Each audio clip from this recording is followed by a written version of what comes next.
Hindi na raw nalalayo ang usaping kasal para sa aktor na si Gerald Anderson. Ang girlfriend ngayon ni Gerald ay ang aktres na si Julia Barreto.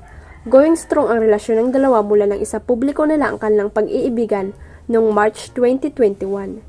Sa vlog broadcaster na ni Karen Davila na in-upload sa YouTube June 6, 2024, napag-usapan nila ni Gerald ang tungkol sa pagpapakasal. Sulong naninirahan si Gerald sa halfway house niya sa Quezon City, kung saan katabi nito ang kanyang gym business.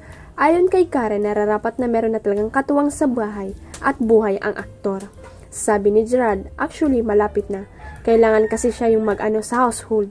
Siya yung magbabantay. Dagdag niya, syempre 35 na po ako mas malapit na ako doon. Hindi na tinuloy ni Gerald ang kanyang sinabi at iniba na ang topic. Tanong muli ni Karen, but you are ready? Is that fair? Are you ready for marriage? Sagot ni Gerald, yeah, of course, I'm closer to that kasi kung 3 years ago, tanong niya sa akin, hindi. But syempre, that's why I'm doing all of this kasi gusto ko maalagaan yung mga anak ko na wala silang iisipin. But hindi sila pwede maging spoiled kasi hindi madali ang buhay. So yun, just everything I do in life is leading up to aspeto na yun. Inula ng pambabatikos ang TV host actress na si Carla Estrada matapos nitong ilabas ang kanyang pahabol entry sa Piliin Mo ang Pilipinas thread. Ibinahagi niya ang naturang entry kamakailan lang sa kanyang TikTok account na siyang umani agad ng reaksyon mula sa netizen. Maririnig kasi na naging entry ni Carla na tila doble ang pagkakalapat ng kanta na Angeline Quinto sa video, kaya medyo hindi ito magandang pakinggan.